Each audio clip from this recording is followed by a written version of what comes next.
extraordinary personality. Somebody who has all kinds of ideas and somebody who has a lot of vim. And we're going to be talking about the MPP presidential primaries. Welcome to Talk Time.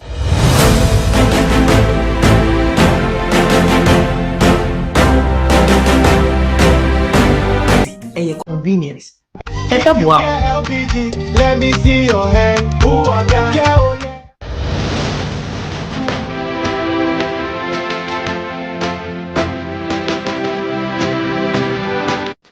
welcome back to Talk Time. And as I indicated from the very beginning, this is a very special interview. And it is my privilege to welcome to the studio, our studio at 48 Swanika Street at Belengpe, the Honorable Ohene Agyapong. Honorable, you're welcome to the studio. Thank you very much. Honorable, we understand that you want to be presidential candidate of the New Patriotic Party. Is that right? Yeah, not just presidential candidate, but president. President of Ghana? Yes. We just don't need presidential candidate, but we need president. Of Ghana? Of Ghana. Yes, sir. Honorable, what convinces you that you are the best person for the New Patriotic Party? Okay, my answer is simple. First, I have role models, and the role models, they are pragmatic ones. A pragmatic leader like Dr. Kwame Nkrumah. When you look at the existing infrastructure in this country, about 60% of it was done by Nkrumah in the period of 9 years, from 1957 to 66. And up to now, we've not been able to match what he did. I go around the country and I see the works of Dr. Kwame Nkrumah. And he's been my role model. If any president in Ghana that I want to beat his record is Dr. Kwame Nkrumah. Wow. And if you give me 8 years, I'll beat his record. Why I want to be president is that, one, we need a selfless leader. Two, we need a bold leader. Three, we need a decisive leader. And four, we need a pragmatic leader. Enough is enough of the theories. We've been propounding theories, we're going to do this, we're going to do that. And I feel, first, we are not on top of the game because we have to be brilliant on the basics. What I mean by brilliant on the basics is that this morning I met some youth and they are into coconut, mango production, and I was educating them how they can take it further by the coconut juice. I gave them example of Waitrose in London, where you go, Indonesia produces this coconut juice, and on the UK market is 75p.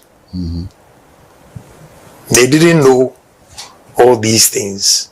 Coconut, you can use, you peel it, and the husk can be used for fertilizer.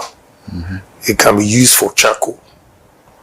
The coconut itself, they are growing. I don't know what informed them, but they don't know even about coconut oil.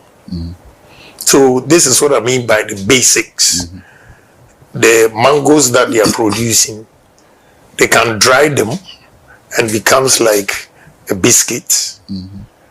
There's so many things. The pineapple, I told them, pineapple, we can use pineapple.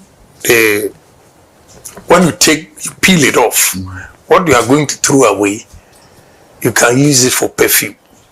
Wow, I didn't know. Yeah, perfume. Then you don't know the branches. When you go to Kenya, you see, they use it for sneakers. Pineapple. Kwasi, plantain. and banana, the stem, we use it for this carpet here. Then the fugu, the thread that they use for fugu, is also from, you can use plantain stem. They use it for diapers. They use it for tampers. But here, we throw them away. Cassava. We can produce or use cassava to produce about 32 different products. If you go to Thailand, then they put biscuit, cassava biscuit. You won't believe it. That is coming from cassava. Can use cassava for starch. I always say that cassava is more important than gold and more important than cocoa. Because one product, if you can use it for one raw material, that you can use it for over 32 products, then gold can match it. And the essentials in it, the starch, almost every pharmaceutical industry, the tablets we swallow when we are sick, they put starch in it.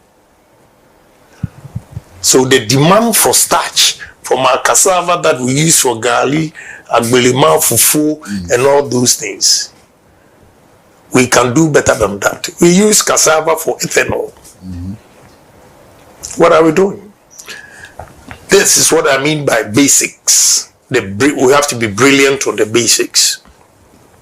When you go to maize, because you'll be surprised that Ghanaians, about 90% of the population, do not know that we have maize oil. One important personality, top official, came to my house in New Jersey. I was talking about this. He didn't know. I drove him to Whole Foods and bought a gallon of it. He said Mazola corn oil. And the corn is there. You see it. The labeling. You can use corn for ethanol as well. In Brazil uses sugarcane for the ethanol. America uses corn for ethanol. And this ethanol that I'm talking about, we have companies in Ghana here that import 2.1 million tons of ethanol. The last time I checked in 2022, it was $962 per ton on the world market. So if you are buying 2.1 million tons, you're clocking $2 billion. Wow. Meanwhile, we can use 47,000 acres of maize farm, 2 seasons, which is 94,000 acres straight, and you can produce 2.1 million ethanol, which is equivalent to $2 billion. What are we doing? You don't have to go to IMF. Case closed. So that is what I mean by we have to be brilliant on the basics. Without this, those talking about inflation, interest rate, the growth of GDP and all those things, it will not work. Because the fundamentals are weak completely. So we have to be pragmatic in all our decisions. Kwasi, do you know that this is chipboards? All these that you see, like the wood, is chipboards, either from the main sawmill, the byproduct that they're going to try. I was going to Beer East and I saw them burning it. Meanwhile, they use it for this. And sugarcane. Sugarcane, when you take the sugar out, you get ethanol. After ethanol, the byproduct, they compress it and they get chipboards. After the chipboards, the last byproduct, they use it to generate power. Almost every sugar plant that I visited in India, Kulapu, Lokna, and all those things, they generate their own electricity. And excess is supplied to the national grid with sugarcane. So what they were doing at Central Region, I was just laughing. They don't know what to do. So, Honorable, if you have these ideas, great ideas, want to rival Nkrumah or beat Nkrumah and so on, how come that some people close to you in your party appear to be putting obstacles in your way? Well, Kwasi, you have been in politics for so long. It's part of the game. To put obstacles in the way of something which is good for the country? Sometimes the truth hurts. I mean, telling you that people are being theorists, that alone affects some people. They are not pragmatic. They will talk about GDP, they will talk about interest rate, they will talk about inflations. Meanwhile, they are not brilliant on the basics as I've given you.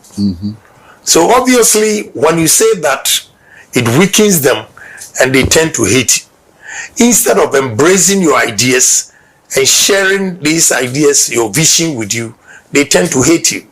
So, you know, in politics, that's the nature of the game. So I'm okay with it. What is your track record in the party? Are you a founding member of the party? When did you join? What have you done to build this party? Oh, I've done a lot for the party. Well, when you say founding members who sign, no. But we're the founding members when culture of silence, nobody could talk or speak. And Dubois started speaking, we all joined. So I joined this party when it was Dankwa Buzia Domo. And it was a man called Ohene Agyapong. He was an ambassador, UN ambassador during Buzia's time. And after the coup, he stayed in America. That's the father of Ohene. Ochehene's father. He used his apartment to start this organization, as we call it, Dankwa Buzia Domo. Then it grew. We changed it to NPP. So I've been part of it from 1991. Then came back in Ghana to support Dubois and all those things. And I never gave up. Dubois time, I stayed here for about 8 months. When I went back to America, I had lost everything and had to start life again. You know, I've done so many things for the party. And sometimes when we say it, they say, Ohene Agyapong, whatever he does, he talks about it. Why not? I don't know. This is my biggest problem in the party. I can tell you today that there's a proverb which says, a sheep sweats, but we don't see it, feel it, because of the skin. If I tell you what I went through, a whole officials planning that he should silence Ohene Agyapong, don't give him businesses anymore, because when he gets money, he will be too powerful in the party. And they screwed me up. From 2021 to 2024, it was August 2024 that I got a contract. Wow. Yeah. So how did you survive? I've told you, I'm a pragmatic person. And I build businesses not based on politics. I build businesses looking at the demand of Ghanaian population. And I make sure I do quality things so that wherever you go, irrespective of my party affiliation, because you know I give out or sell quality products, you are forced to come to me.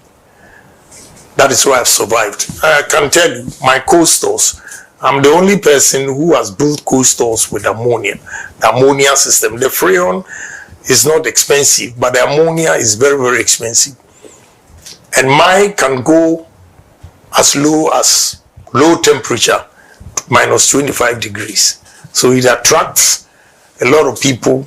They come, just they say, after taxes, somebody has given me $24,000, 3 months for renting one room. He has no choice because he doesn't want his fish or chicken to get spoiled. So he needs good systems. And I build good systems. So it has nothing to do with politics. They will come because they want quality products. That is how I've survived. But I will tell you, I will not be ungrateful. The first term, I also got contracts. Why not? But the last time MPP people are here, the arguments they make, they don't know that it was deliberate attempt to collapse Ohene Agyapong. But they didn't succeed. No, it didn't work. But it worked because now they need money to fund the party and they don't have it. I was going to come to that. I mean, this is a party with people like you. Obviously not just with a few others. And in the beginning of the year, we heard that party workers were not being paid at all. How come? That there are big people like you, resourceful people like you, and party people were not getting paid. What happened? What went wrong? I'll tell you the gospel truth. I believe we are all Ghanaians. But if people sacrifice their life to make you whoever you are, the only thing you have to do is to reward them and appreciate their efforts.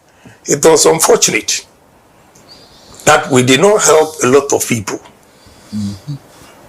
People looking for appointment, they will tell them we are not here because of MPP. People looking for jobs, they will tell them. People that went for MPP, they will tell them to go online. Sometimes, even recruitment, they have to go through hell. This is why it caused apathy among our party people. Mm-hmm. And they decided not to go and vote. One minister told me how he lost. In his constituency, he said around 2 p.m., the young ones were standing outside. He asked them to go and vote and said, we are not going to vote. Because when we were looking for a job, they were charging us. Wow. So we are not going to vote. And truly, he lost the election. So their party, one reason is party neglect. Mm. Yeah, I have to, look, whatever I'm telling you today, they will insult me, they will do everything, but that's the gospel truth. They don't want the truth to be told. But that's the truth. We step on so many toes. They show some videos about Ohene Agyapong. He said this, he's not a presidential material. And if they are not being diabolic, and you listen carefully, it was an advice I was giving them and criticizing some bad deeds of the party people. But now they use it against me.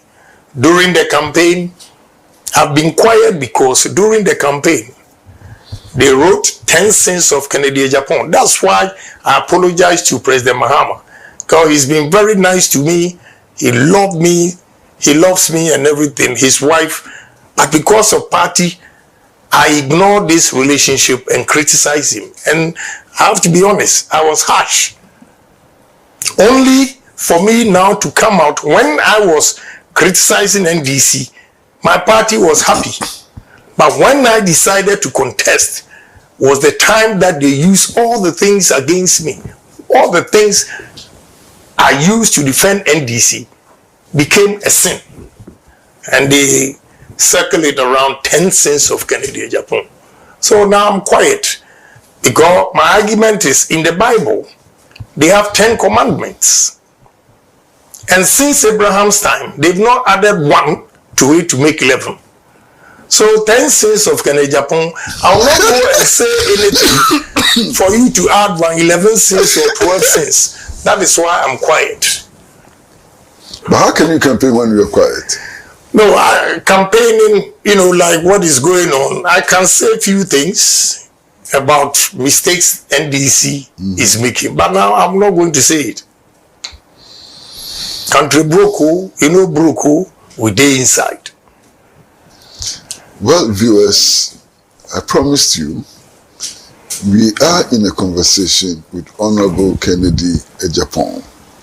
And as you do know, Honorable Ohene Agyapong is aspiring to be president of Ghana. I said he wanted to be presidential candidate of the New Patriotic Party. He says no, president of Ghana. We're going to go for a short break, and when we come back, I'd like to ask him a rather difficult question. I'd like to ask him this question. The people that you contested with, you believed that you were better than them, or that you could do better than them, but in the end, you followed them. Why? Let's go on a short break, and when we come back, I'll pose this question to the Honorable Ohene Agyapong. Short break.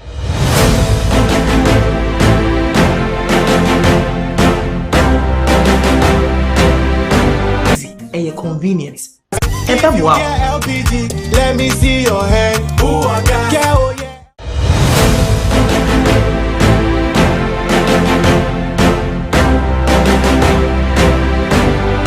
Welcome back to Talk Time, and we are in conversation with Honorable Ohene Agyapong, presidential aspirant, president of Ghana, not presidential candidate of NPP. And he's in the studio, and we're having a very good conversation. My question, Honorable, you told us that some people could not take us to the promised land. Then you lost, and then we found you with the people who could not take us to the promised land. What happened? Well, the mere fact that I was campaigning doesn't mean I'm against the party. If you're a true party man, in contest, you can win, you can lose. So if you lose the election, you don't quit. You don't quit. That is why I joined. I'm still an MPP man. That is why I joined the campaign. And if I had not done that, look at what happened today. Can I even have the courage to say that I'm going to contest? No. Those who didn't have the patience and left, now they cannot come back and contest. So I decided to stay and look at what God has for me, in store for me in future. And we're back again. You know, those days I was telling them the truth and they didn't listen. Rather, they used it against me that I was destroying the party. But let me take opportunity to explain. In March 2022, I had about 240 million cedis in 6 banks waiting for a contract. It delayed. And after that, it didn't happen because I came out openly to contest. I gave a contractor $100,000 to buy doors from Turkey for me. And the invoice he gave me was 600,000 cedis. In August, when the goods arrived, he needed 100,000 to clear them, and he came. The invoice of $100,000 in August 2022 was 1,550,000. Why? Yeah, because of cedi depreciation. I was shocked. So when I gave the check, then I went back to calculate. In March 2022, the 240 million cedis was equivalent to $40 million because it was 6 cedis to $1. That is why I gave him 100,000 and he gave me invoice of 600. The same 100,000 in August 2022, it was 1,550,000. So I went upstairs and started calculating the value in dollars. The $40 million in March 2022 was 15,483,000. If you like, strike 240 million divided by 1.550 and you see $15,483,000 from $40 million. Money in the banks that I've not used, taking risk to do business and all gone. Yeah, just sitting in the bank, the depreciation, I lost almost $25 million. Am I the only businessman in this country? Colleagues, businessmen were also going through the same. And when they see me, say, you people, we are waiting for you. I went to a Greek bank to transfer money to a Chinese supplier. And they gave me the rate. I said, wow, it's too expensive. Can you do something? For the first time, the lady, anytime I went there, she was quiet, never talked about politics. But this time, she was behind me when I was talking to her junior colleague. Then she retorted, I must say, when your fundamentals are weak, your exchange rate will expose you. Also, the amount train.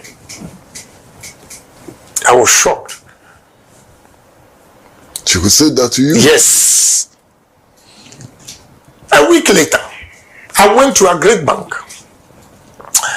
There was a beautiful lady, we always joke. I got there, cracking the jokes. Normally she would laugh, but this time she was cold. Then I asked her, "Are you going to I said, honorable, we could jam podia.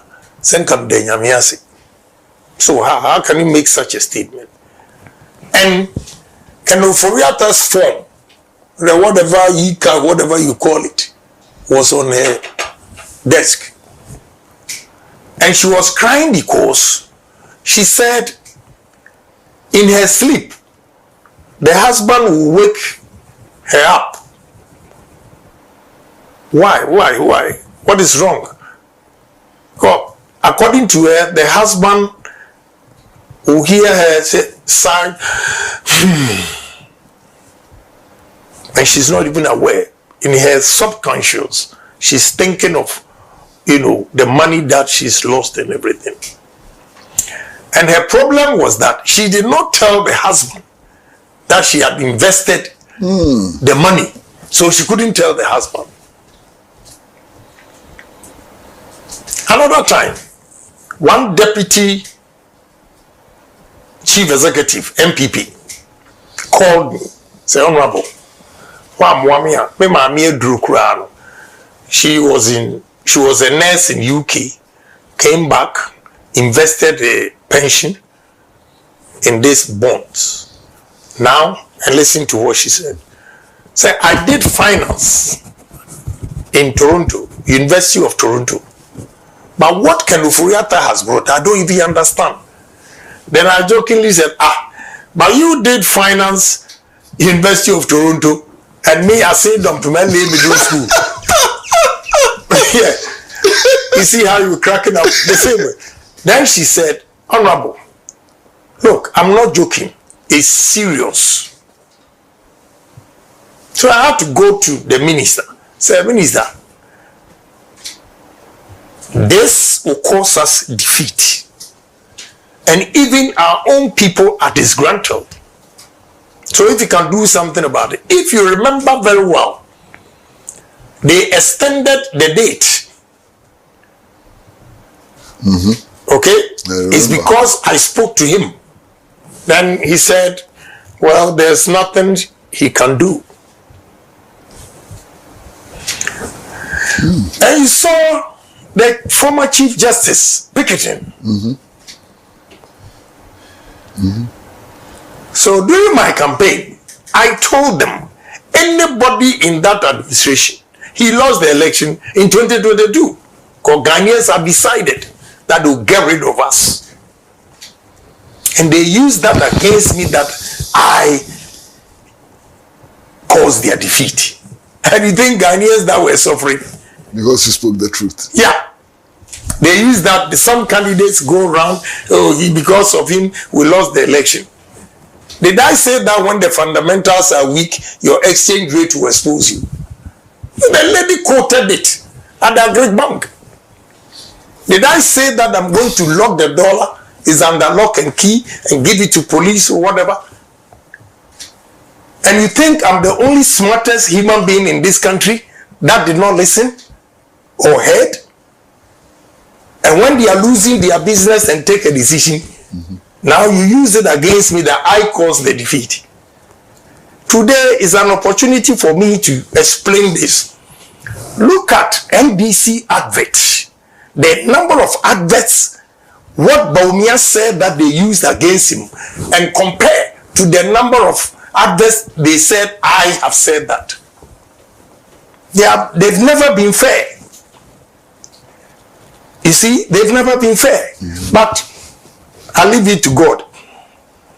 All the things I said was a caution to them. If they had listened to me, there wouldn't have been this humiliating defeat ever. But they didn't listen. Because the whole party machinery was against Ohene Agyapong. But Honorable, those who didn't want you to win, let me put it mildly, those who didn't want you to win, they are still there. So what convinces you that this time round you will win? The people who obstructed you, okay, they're still there. They don't have the power. Okay. They don't have the power. This time, Obia Nubia. People are not afraid of them. They were coerced. They were threatened. MCs, they were forced. If not, they'll remove you. Chief executives, they'll remove you. Ministers, they'll remove you. And few of them, I can quote Edward Boating, who openly supported me. They sacked him when he not sacked as such. When he was 60, a day before 60, they asked him to pack. They couldn't wait. Yes. So they threatened a lot of people, and they were afraid. Some to lose their jobs, they had to stay wherever to make sure. But because we're not bold, look at what happened. We lost. Well, we see some of the things still happening. MPs, they jump into buses and cars and they go and pledge allegiance to one candidate. Former DCs and MCs, they pack themselves into cars, they go and pledge allegiance to one candidate. This is what happened. It's happening again. You see, let me tell you, Kwasi. Yes, sir. You should, as a leader, you should have your strategy. Do you know the number of people who have come to me? But I say, let's work together. I don't do those optics. So I'm not scared. Even when 136 parliamentarians were against me, only Cynthia Morrison, Honorable Cynthia Morrison, came out to support me. And you see what they did to her. So it means all those who were in position of trust, MCs, DCs, ministers, they were right not to have supported me because they would have been sacked like they did to Cynthia Morrison. They ganged up to make sure that he lost the primaries because he supported Kennedy. So I forgive all those people that out of fear voted against me. This time, they have the freedom and the right to choose a candidate that Ghanaian loves to lead MPP. A candidate that Ghanaians have confidence to solve their problems. A candidate that the youth are yearning for to come and create jobs for them. And I know most of the people that voted against me are discerning, they've regretted, and I'm hopeful that this time around, God will lead me through. Yes, we're going to go for another short break, and when we come back, I'd like to find out more from Honorable Kennedy Agyapong. Your name sometimes they say is Akompreku. I'd like to find out whether that's your true name or is a nickname. I mean, Akompreku maybe Ifrihifa. So short break, and when we come back, we'd like to know what this Akompreku thing is about.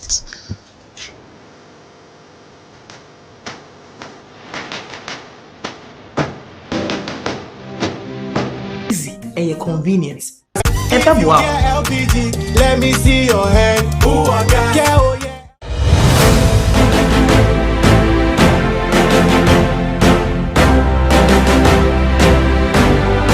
Yeah, welcome back to Talk Time, and we are in a conversation with Honorable Kennedy Agyapong. Hopefully, President of Ghana, 2029, January 7th. Now, Honorable, I hear people call you Akompreku. What is that? I mean, is that your title? Is that your name? Akompreku is just a title of those who live along the banks of River Pratt. And because I'm from Asin, the River Pratt area, and you know, the African belief, he said, anybody who has that symbol, you don't eat yam, some kind of yam, we call afasia or whatever. You know. So it's just Akompreku, a warrior, you know, just from the river side. Is not my real name. So you don't eat afasia? No. You believe it? Yeah, because the first time I was stubborn, I ate, and there were a lot of boils. Oh, okay. Yeah, so ever since, I've never tried it again. Okay. But that name is not just about balls, it's about something, it's about strength and so on. Yes. So it's not my name. Yeah, but what is it? What does it add to you? Simply straight talker, fearless guy, you know. But that seems to be true. But if you say so. That appears to be true because you talk freely. Yeah. You know, no bones broken. Yeah, because I'm bold. Right from inception. You can check from Kumasi at the Southern College, Winneba, and all those things. I've always been a fearless and bold guy. I'm not afraid. I only tell you my peace of mind.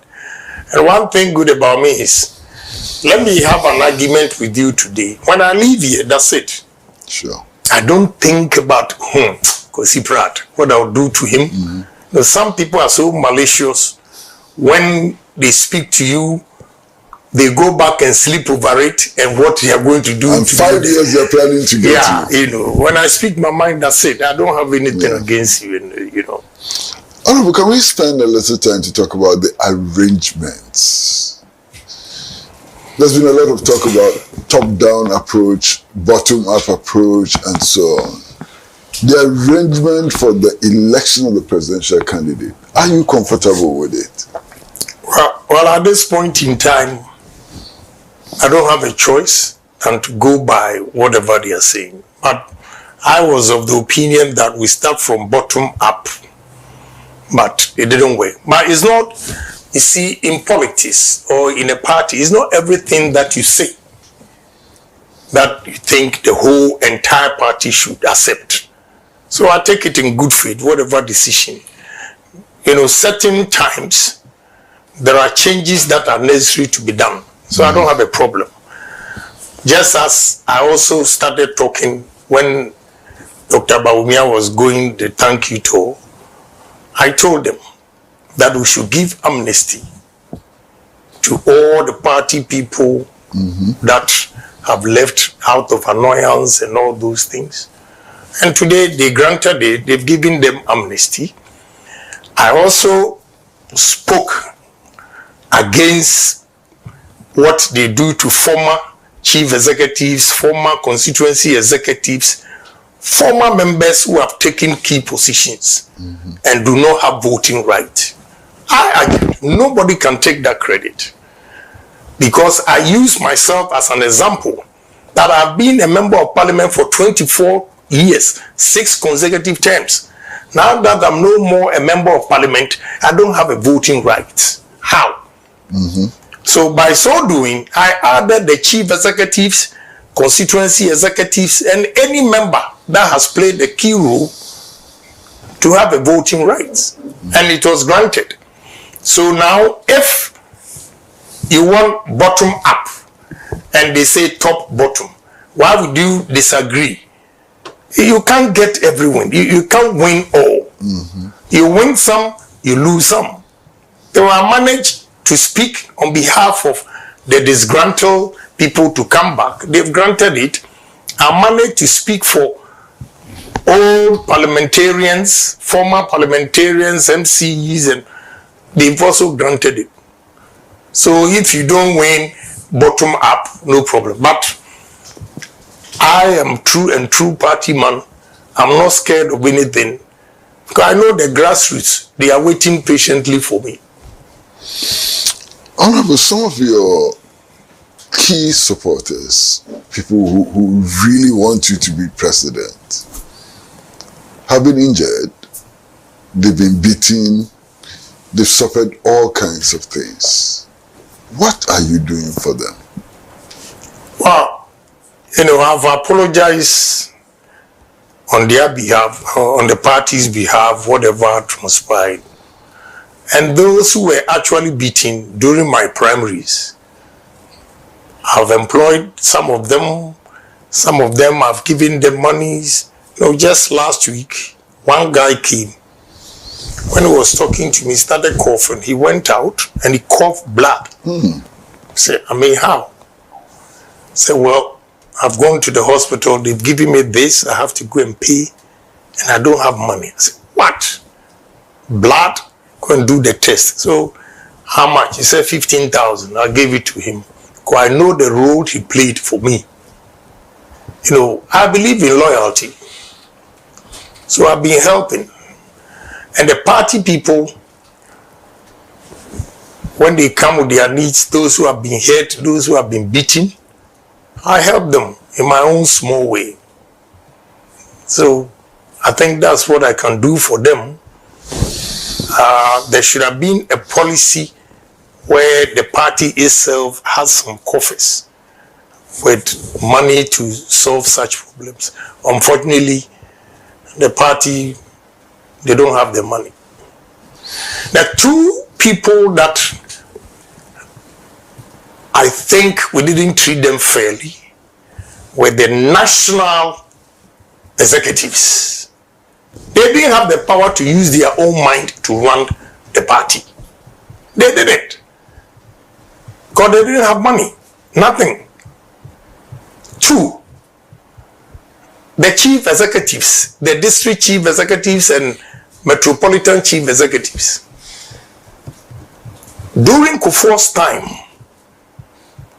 monies were going into the assemblies, and the MCEs or DCEs could give contract to the locals. This time, it was completely different. All contracts came from the top. Even their head pump, the contractor brings it to the constituency to construct whatever he's going to construct. President Kufuor's time, carpenters in various constituencies were allowed to produce chairs and tables for schools. This time, contractors, you are there as chief executive and you bring the tables and chairs for a school that you are not even aware. And because of that, they became so unpopular in their constituencies. I want the constituents to forgive them because they were not bold to speak about the challenges they were confronted with. But I knew that they didn't treat the current or just former constituency MCs and DCs like President Kufuor did. That one I have to speak the truth. You can kill me today, tomorrow, I still maintain my position. Some of them were afraid to speak. I remember I met their dean at Achiasi. He lamented this and I told him, why don't you come out? You have to demonstrate. But they kept quiet. And now most of them have become so unpopular in their constituencies because they couldn't speak. I will speak. Today, you see the way I'm talking, I'm calm. I'm not banking on this. I'm not doing that because I'm old. I'm matured. And to confess, I think it was good I lost the first time because the defeat has humbled me. That, that's the good side of it. Probably if I had won the first time, I would have won the general election anyway. I would have been solely headed. And let me tell the MPP people, I happened to be at Liberia President's inauguration. When I was checking, he put me into a hotel. When I was checking in, there were NDC people who were there already in the same hotel. Then one of the guys shouted, "Hey, Ohene Agyapong, So when I turned, then he said, "Hey, Ulusu yede any GO to champagne because my boss or Tuano show style of campaign ideas na no one na machine. The Ulusu yani unzo is a done deal and they started popping champagne. Yeah, he told me Liberia. MPP for NTN MPP for NTN they should listen to what Ghanaians are saying. Even then, DC. I will hear President Mahama, my ideas were me and son. I incorporated it. Oh, somebody said, oh, we are, and I'm saying, now we party for one, they don't accept you, be accepted. Big deal. And Ghana first. He feels this will help. That first one is students joining the military for military training 6 months and A couple of them, about 3, that he incorporated into it. Yeah, he wants to develop this country. So I don't have a problem. So MPP people should listen to what Ghanaians are saying. And they should see Ohene Agyapong as a new brand. You see, the brand is now new. Cool. I'm calm, I'm cool. You know, but I'm full of ideas. Yeah. Honorable, I'd like to ask about a particular person. That young student who was stabbed during the thank you tour. Where is he? What happened to him? Oh, I took care of him. Now he's good. Back to school? Yeah. Back to school? Yeah. Okay. Do you regret that because of you somebody was stabbed? Oh, yes. It's unfortunate, but every misfortune is a blessing. I don't say this to disgrace the mother. Through the stabbing, I got in contact with the mother. And now I set her up. So maybe through the son, now she has a capital to do business. See, it's all good.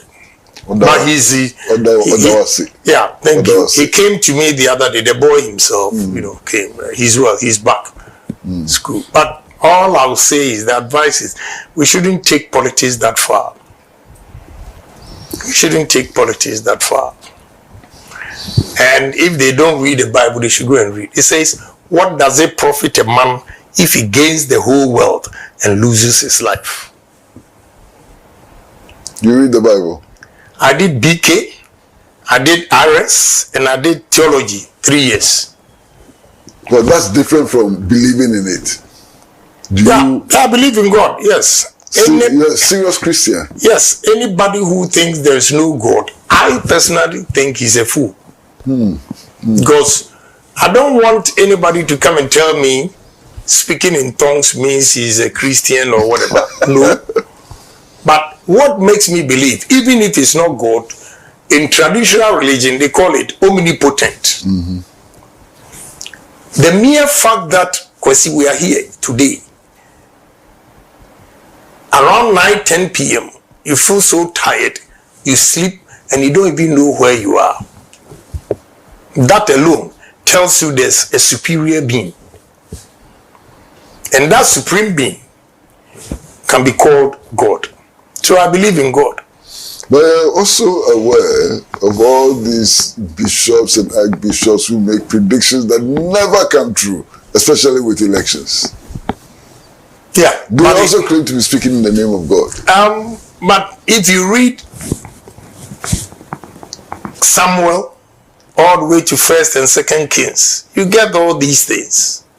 Samuel was a man of God, prophet. There were other false prophets.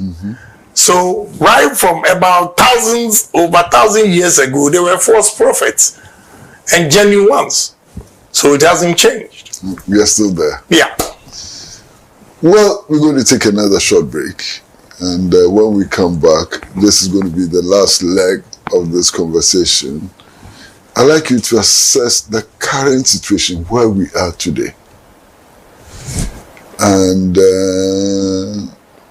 honestly, if you look at where we are today, do you think that your party has a fighting chance if you look at where we are today? So when we come back, short break.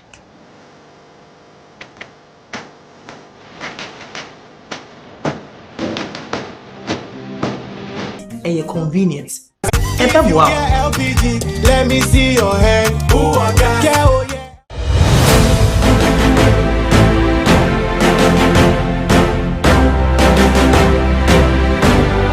Well, welcome back to Talk Time, and we are in this conversation with Honorable Kennedy Ohene Agyapong.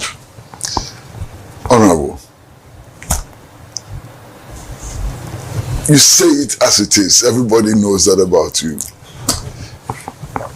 The current situation where we are now, do you think that your party has a fighting chance? Well, the answer is simple. We have a fighting chance, but depends on the candidate they choose. if they choose Ohene Agyapong, they have a fighting chance. I'll beat NDC hands down. And I'm going to do it. I have fantastic ideas as I speak to you. See, we go back to what I said. Brilliant at the basics. When I went to Dubai and met a group of businessmen trying to bring businesses to Ghana, and just cherry tomatoes. The demand on European and Asia market, you have no idea. From Accra Plains, Pram Pram, all the way to Aflao. What are we doing? What are we doing? I met a guy, he has invested in cannery, tomatoes, factory in Senegal, Gambia, Guinea, and Cote d'Ivoire. He said, when he first got to Senegal, 1 hectare, they were producing 15 tons. Today, they are producing 70 tons per hectare. Wow. So economies of scale, they are very, very competitive compared to a Ghanaian farmer who is also producing 15 tons per hectare. The cost of production obviously becomes high. So when I came, I immediately went to Accra and acquired 56,300 acres.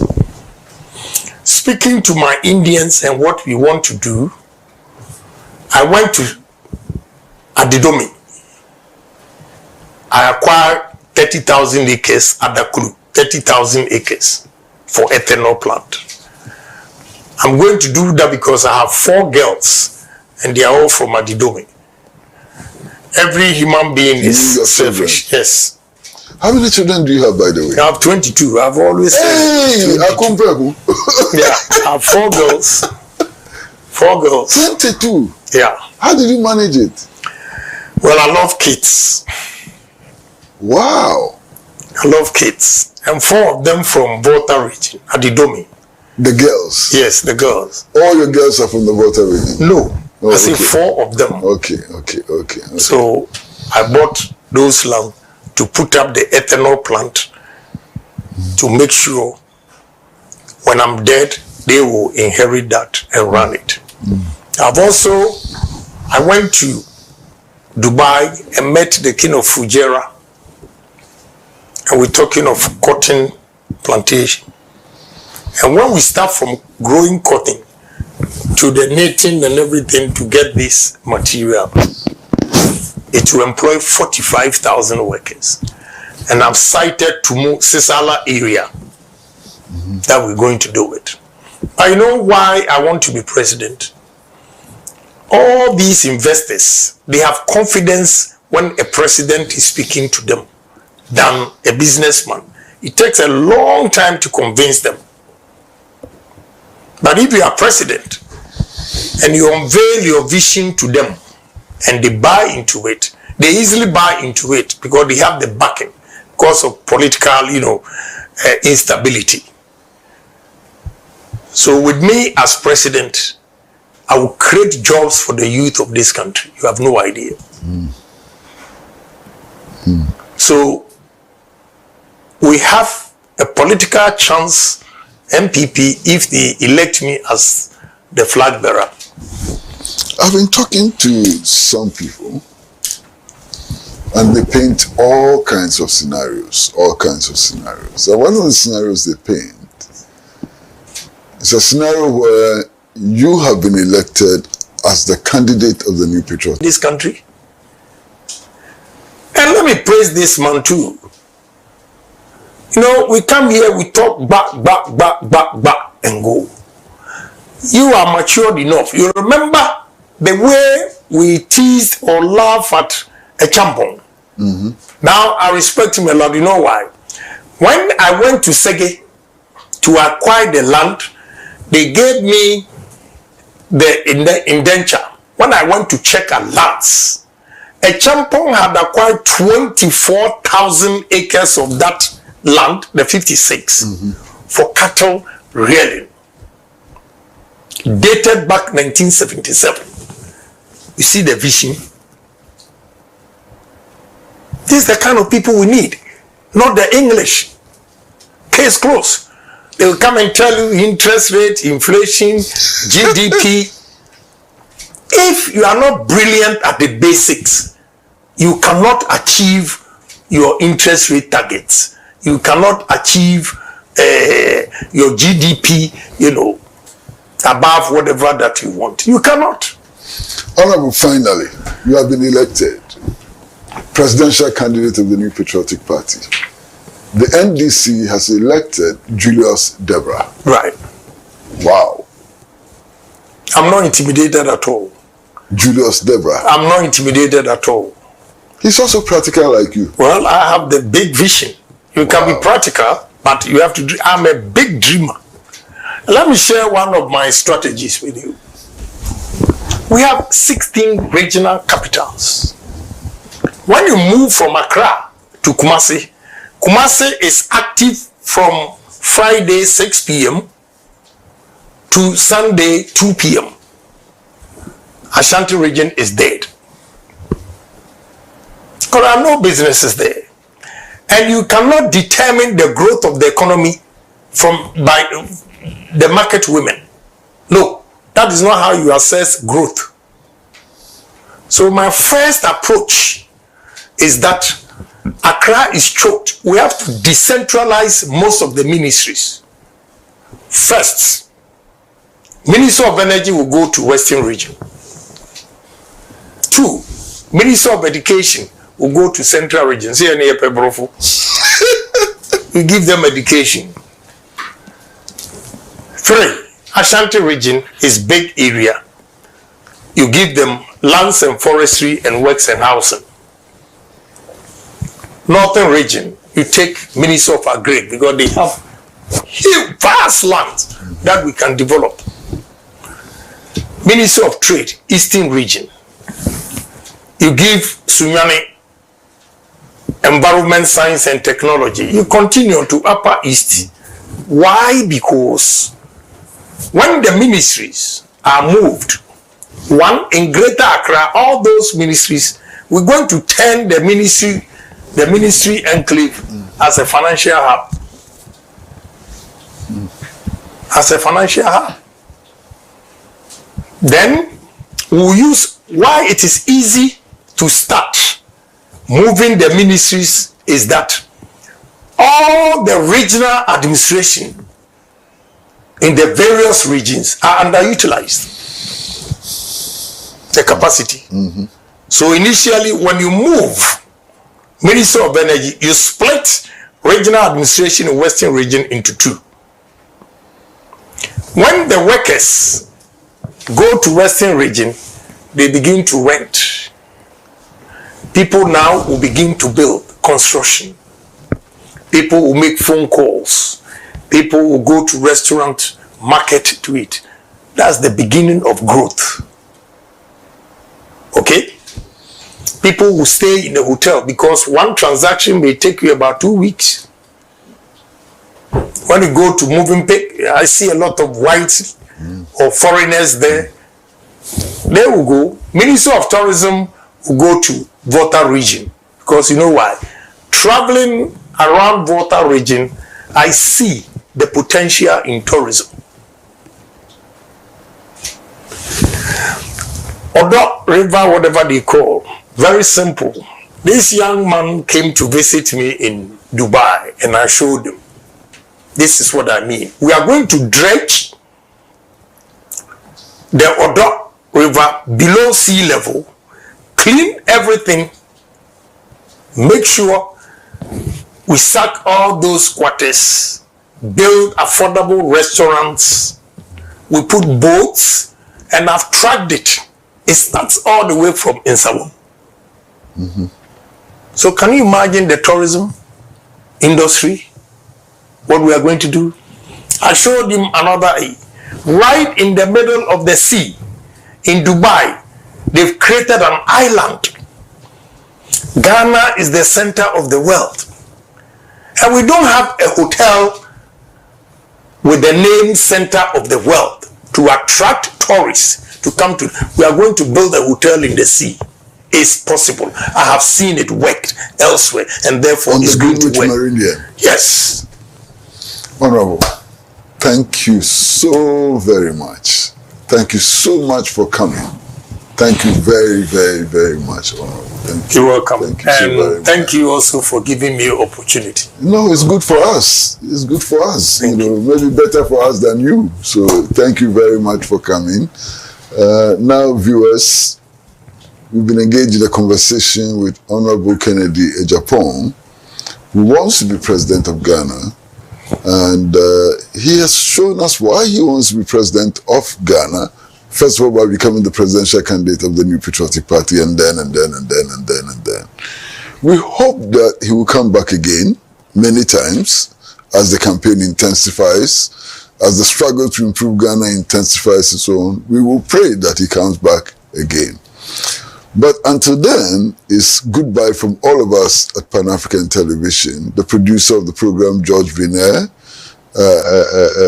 and all the people in the MCR. I'm not so sure who they are today, Akapo and the team, So it's from all of us. Thank you very much. Stay with Pan-African Television.